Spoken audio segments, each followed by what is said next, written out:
Welcome back, listeners to the T.R.O.N podcast, The Randomness of Nothing. This is your host, Rashad Woods. Today, I have a very special guest, halfway across the world, successful entrepreneur, businessman, podcaster, Mr. Roy Colin. Thank you very much for your time, sir. Thank you very much for having me. Looking forward to the conversation. It's a blast. You know, your history is very multi-layered and very, very rich with a lot of different successes to it. And it started out as a very young age. You know, you were delivering newspapers, washing cars, and you started your businesses very early. So tell me about your entrepreneurial journey for the show, please. I mean, as you said, yeah, it's like 9. I actually started washing cars and I was doing gardening work. And I realized, you know, somebody was like, we went around saying Bob a job, which was kind of like scouts, but we weren't in the scout. And I remember somebody paid us like 25 cents for doing gardening work for a few hours, and they gave us a chocolate bar. And I was like, I don't like this. And that kind of continued even to this date for gardening. So you learn at an early age what you like and what you don't. At 11, done a newspaper round. Yeah. Yeah, just started. I mean, I'd done that up to college, enjoyed that. With the money from sure. that at 14, bought a lawnmower, went around going cutting grass and everything. And then around 18, I was doing motorbikes. I was into motorbikes and I got a few motorbikes bought and sold. And just on kind of learning journey as well for the entrepreneur, because I was still kind of doing the gardening work because I was making good money. You know, you just as you go. So I decided we could cut hedges. And I mean, we must have looked like the Texas Chainsaw Massacre. So we were driving along with a motorbike with a petrol hedge cutters. I mean, and we decided we knew what we were doing. And we went around and we asked somebody. I remember even the price. We said £30 we cut our hedge. Yeah. And it ended up being like a zigzag. And she threatened to call the police. So that was the end of my hedge cutting career. That was another lesson. I started working in a bar, kind of clearing the glasses and emptying the kegs and things like that. But the money, it was Irish money at the time before we switched over to the euro, but it was £1 an hour. And I was like, you're working late and everything. And I was like, this is really not good. Like, and most of the people working there, they were just robbing drinks. And that's not my style. I'm not a thief. So, you know, I think that's why they didn't. I mean, they were working behind the bar. They might have been getting $4 or something like that. But it was still, it was poor money. I asked for $150. He didn't give it to me. So I left. And I learned my worth as well. It's like, I'm not going to work for such crappy money. And then I studied construction economics and management. And when I got out of college, that was in 93, I did a diploma. I thought I'd walk into a job. And there was a kind of lull period at that time. I remember we call them Dear John letters, where you're writing to try to get a job. Piles of thanks, but no thanks. And I remember I had an interview for Logitech and they said, you're overqualified. And I was like, I just want a job. But eventually I done another course, construction site supervision, and it was a government organization, and they were just doing all Foxers, which is like Nixers, but for themselves. It was so corrupt. I mean, like all government institutes. So they were getting us to price jobs, do all different stuff. They were obviously making money. We weren't. And they had a computer, and I asked your man, I said, will you get a CAD book, AutoCAD? And it was like AutoCAD 12 at the time. And I read it from cover to cover. Then they gave us work experience. I started working for the city, doing road design. And the strange thing is, there was architects working for this company, and CAD was coming in, and they hadn't a clue. Whereas I knew all the tips and tricks, so they were all coming to me. Right, but your expertise. The money wasn't great. It was like $100 a week. And in the end, I ended up working for a mechanical contractor away from my city. But I lasted with them maybe 8.5 years. I kind of worked my way up to contracts manager. I was running multi-million-pound jobs. Really enjoyed it. Hired a lot of people. And then went for another company as a regional manager for 3.5 years. And during the time of the first company, I set up another business doing internet web design with a guy. And it was working okay. Then I kind of, like, everybody started doing it and the prices dropped. So I just kind of walked away from that one as well. But always kind of entrepreneurial. Started getting into property. I had a few properties. I had 3 properties in Ireland. And then I started dating a Polish girl. When I went over, I said, property's cheap here. Started getting a few. And then I saw an opportunity because it was a time, I think it was around 2004. Everybody was kind of buying, if you'd a pulse, you were buying something. Yeah. And I set up a company basically it was for Irish investors to buy stuff in Poland. But as it turned out, I was getting English and American. And I eventually moved there. The relationship ended. So I had to move where I would have lost everything. But I was building apartments. I was building houses. I was managing. I heard about that. Properties. Yeah. I built a lot there. And obviously, then I kind of, not everything works out in life. Well, I think the world came to a screeching halt in 2008 with factors beyond everybody's control when that in fact took place, and I thought, and I don't want to overtalk your story, but when, you go from Ireland to Poland to managing properties, I mean, you always, for lack of a better term, were a hustler. So it always just sort of navigated different spaces. And even if things didn't work out, like, your Texas Chainsaw Massacre story, right? Ultimately, you pivoted really quickly. So what's the benefit of pivoting really quickly from things don't work and not really like mulling on failures? I think it's, I always say when you're driving, don't look in the rearview mirror because you're not going in that direction. Because right. And the thing is, when you're mulling, you're not in creative mode, and it's hard. I mean, it's not that it didn't hurt me. I mean, I got wiped out. Like, I got seriously wiped out. And it took a while. I was doing well, but others kind of took me down with them. But the thing is, it was always, one investor had said to me, he said, money solves all problems. And it's a good thought process, because you can be trying to squeeze the pennies and try to do everything in. But if you start creating something that gives you lots of money, it solves all the things that you're trying to squeeze the pennies on. Right. And the mindset is, like, everything is a people business. For sure it is. And sometimes 100%. People think, oh, I'm an accountant, I'm a solicitor, I'm this, I'm that. A lot of people hate what they're doing, but they think because that's all they've done, they can't change. And no matter what business you've done, if you're able to get on with people, if you're able to negotiate, that carries across to any business you do. Right. So that way, you're not afraid to try it. And you can bring people in to have the skill set, or you can know, listen to podcasts, read books. Correct. You can learn about things fast if you put the energy into it. Well, it's funny you say that, right? Because the amount of people that I've gotten a chance to talk to on this show have varying different backgrounds, skill sets, and needs. But the story and the linear, there's a path that these people have all done, irregardless of what field of work they went in. And if you're a good listener, if you're knowledgeable, if you're willing to take knowledge, ask questions, and learn, you can kind of watch a documentary of just about anything if you're willing to listen to it, right? And so one of the reasons I started the show was to talk to people like yourself. I can't speak on certain topics in detailed expertise, but to get to your point, if you're willing to listen and you study it, that's when you start filling in those gaps of what you didn't know, right? And you have to put in the effort. Learning is an effort. Listening is an effort, right? Talking is easy, right? Anybody can ramble on for days and hours on end, but it takes a true skill set to actually learn and listen. So how did you end up navigating to where now you're a podcast host and you're one of the top podcasters in the world with all the skills that you've gotten over your life? So it kind of came to where I got wiped out with this. It took a while to go. So I was after making $1 million. I was looking to make about $5 million because I was building 30 apartments. I had a lot of stuff going on. I was doing okay. And everything then started to kind of fall apart because the syndicates I put together, they ran out of money. And they were big. I was the small boy in a lot of the syndicates. They got wiped out. And businesses. And it's, and then everyone they just fight their own battles. They just walk away, which, at the time you're kind of going, let me hold the crying baby. But that's, you look after your own house, and I understand it. That's right. So when everything fell down, usually with a limited liability company, you wash your hands and you just brush yourself off and go again. And I had a lot of companies, and I was the president, and you're personally liable as the president. So I was personally liable for about $5 million. Yeah, instead of making $5 million, I went the opposite direction. I was gonna, through that, then I saw so much corruption. I cleared the decks. I got it sorted eventually.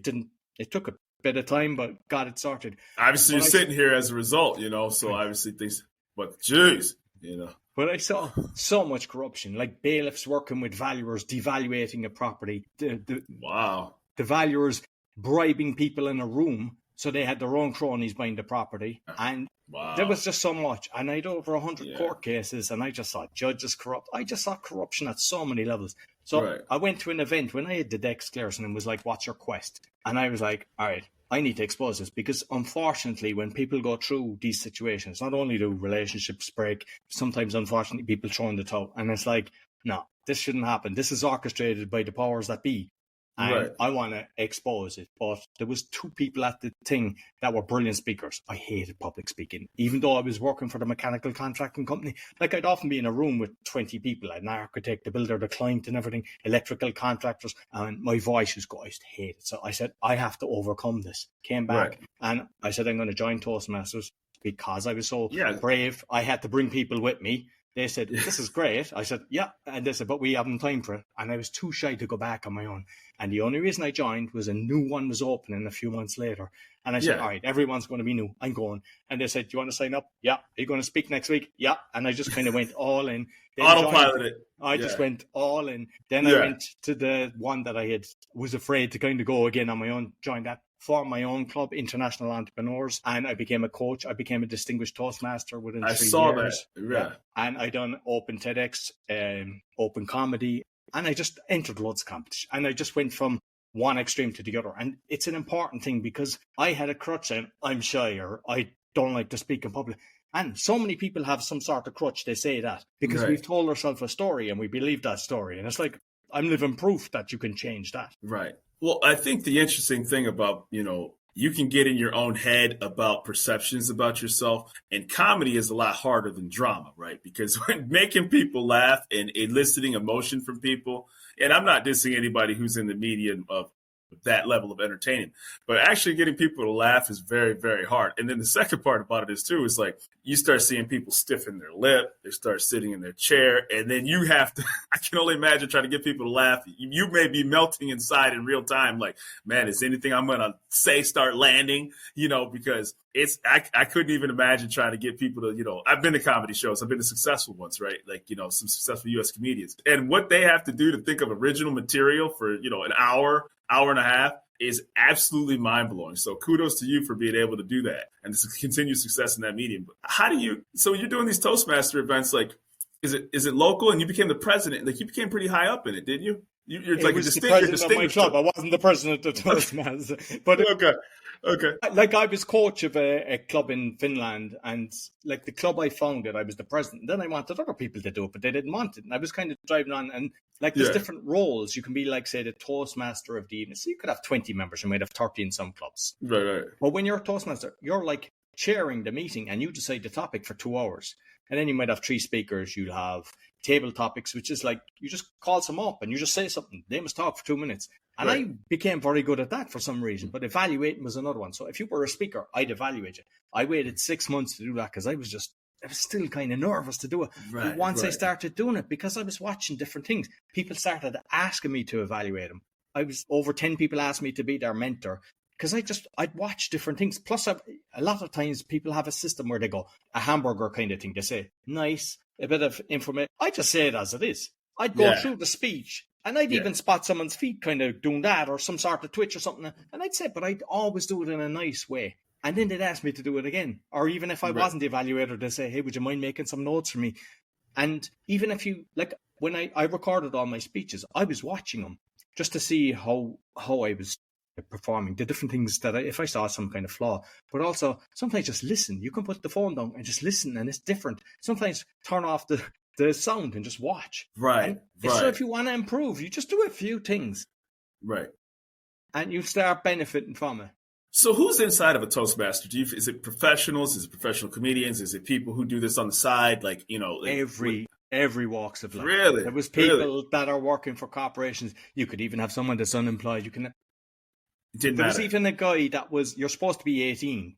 There's kind of ones for schools as well. There's a different setup for younger people, but you're supposed to be 18. There was one guy, he was 16 and he joined under his dad's name. And I was so impressed with him. Like I even got him on my podcast. It was like, I just thought this is brilliant that a guy was doing. No, and the thing is, you actually make friends out of it. Like I've got great friends out of it. It wasn't something I was expecting. That wasn't the purpose of it, but you just bond because what happens if someone comes along, like you somebody come along and you see them terrified and you know what it's like.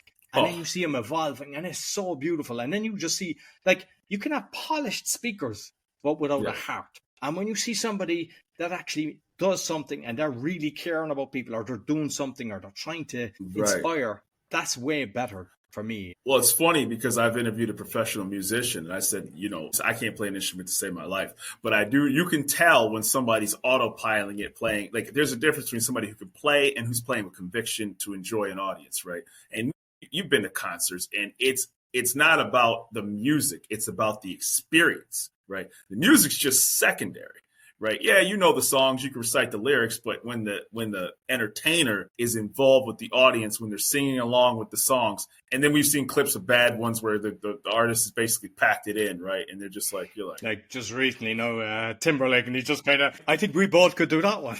Right. So you see, I mean, we've all seen those things. You're just like, geez, man, like, you charge this amount of money and that's the experience you gave people. People are like, they're going to dinner, they get drinks afterwards, they're buying T-shirts, etc. And then you're just like, dang, you really pulled that on those people, huh? Like, wow. So you also on that actually, because with music and my brother, he learned piano.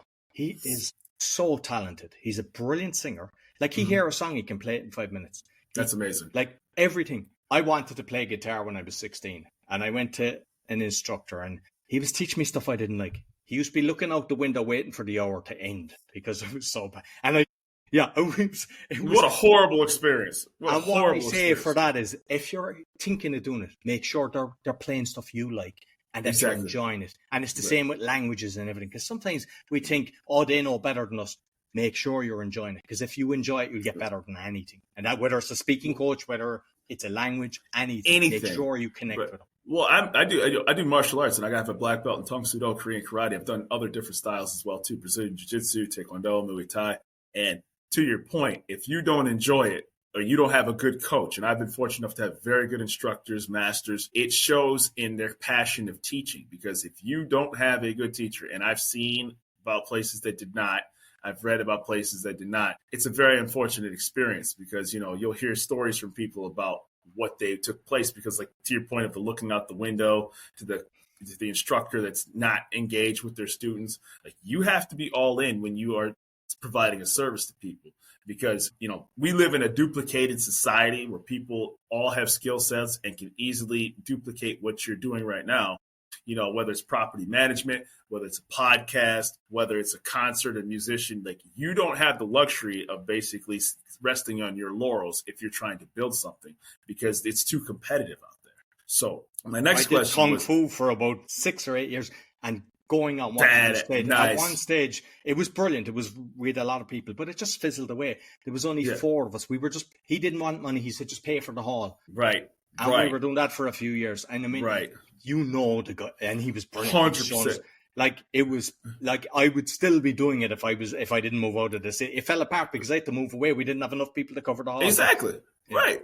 And those things happen, right? But, if it's a club, particularly if it's a club, that's when you're getting good training, because they're not in there to get rich. It's not franchised or anything like that. So what about Brain Gym, the mental fitness you're a co-founder of? So can we talk about that? I was very curious about that, because people often think, I lift weights, I run, I jog, but to forget about the 6 inches upstairs. Exactly. My business partner, Arnold, and I'd recommend that actually that you have. He's a fascinating guy. He's doing it for about 25 years. He worked for KLM. He was managing most 6,000 people. But a lot of it is he's on about the stretcher, and it's kind of stuff that I have learned through my life, through kind of just trials and error. We try to fit in life. Like, when you're young, you're good when you do what your parents tell you. In school, do what you... And it's not necessarily you being you. It's not getting out of your creative zone. So there's a lot of that. It's like how to talk to people, making your mind work. Because, like, my grandmother, she lived to 3 weeks short of 96. She it's beautiful. She used crosswords. Yeah. A lot of times you talk to people, they don't do anything. So you have to work on your brain, work on your health. It's all mindset and just making sure you're looking after it. Instead of having a cupboard full of medication, you can look after yourself. Without question. It's a combination of things like that. Because, as you say, I mean, I was at the gym today. I love going to the gym. I enjoy it. But I make sure, I have my right vitamins. I eat as organically as possible. For sure. There's a lot to be doing. So that's what we're kind of combining and making sure that, health-wise. And because people are stressed, their schedules are very compressed, and, things are mentally taxing, whether it's family, work, balancing life. And, oftentimes people get in a very, whether it's depression, whether it's, reaching a certain age bracket and necessarily not accomplishing the things that they thought they were going to accomplish. And so if you don't have a mental coach, and I think a lot of times mental became a stigma until just a couple of years ago, right? So it wasn't something that was emphasized, but people who were really into the field are now being utilized for their services at a much higher level than it was before, because now it's okay to talk to somebody about what's going on upstairs. And The thing is, the industry is heavily flawed because a lot of people are getting you in to have you as a patient for life, and shame on them.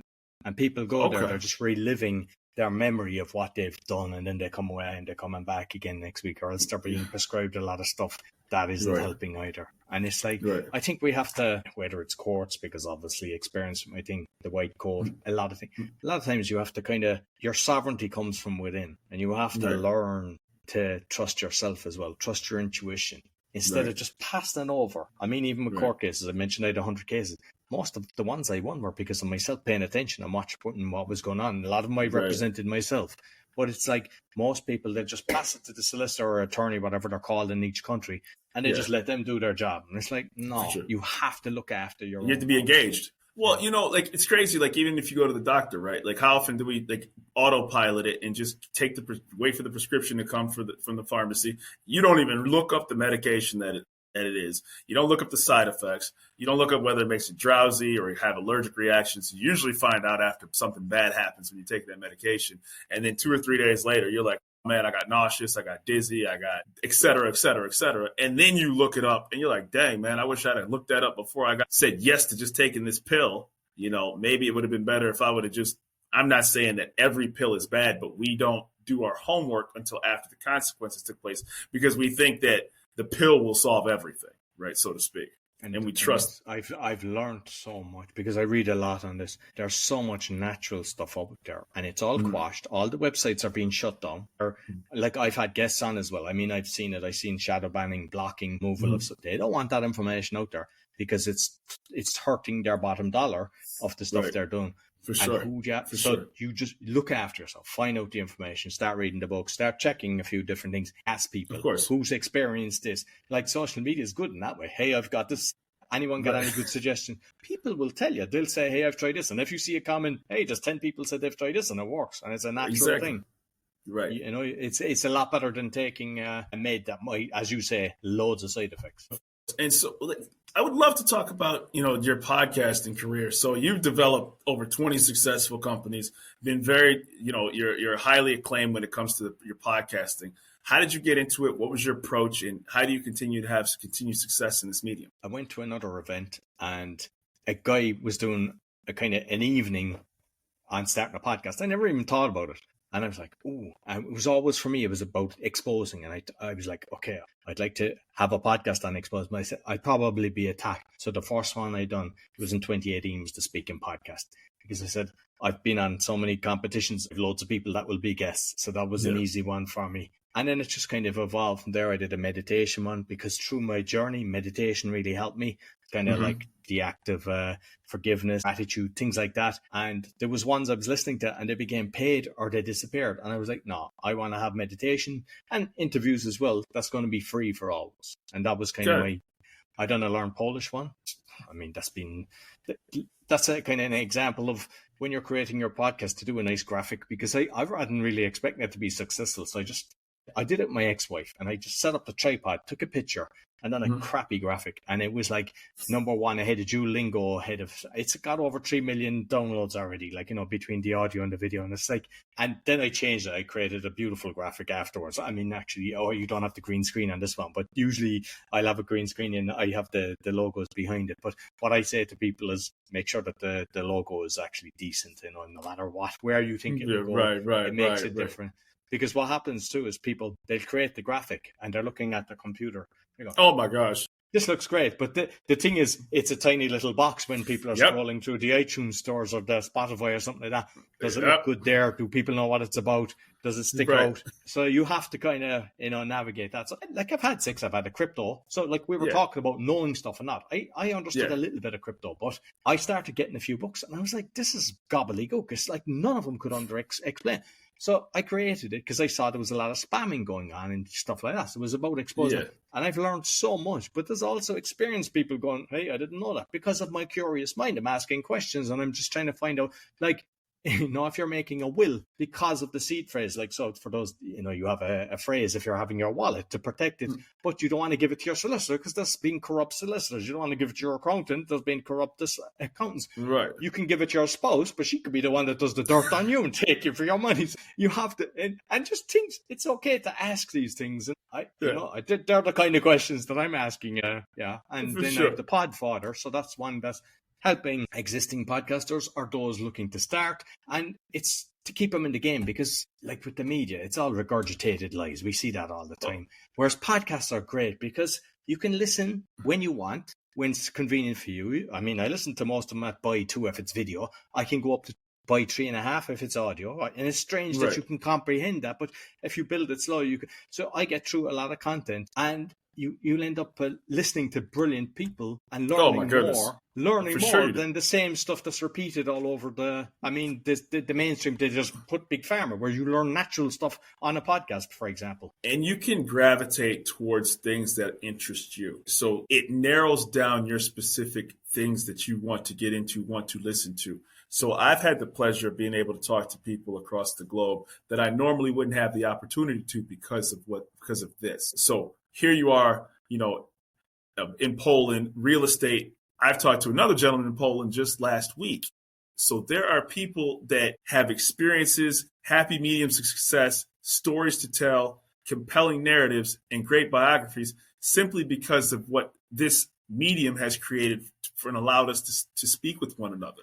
And so you realize through this that your zip code is not just the pinnacle of success. The street you drive down, or your postal code that you guys may refer to it in your part of the world. The world is much bigger than just what you stare at on a day-by-day basis.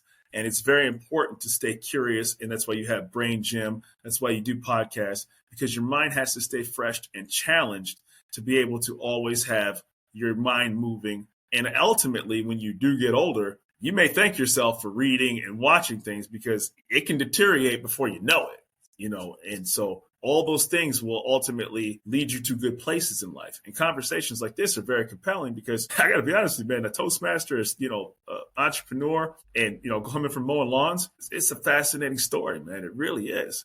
I think the thing is never fear anything. It's like just... Yes.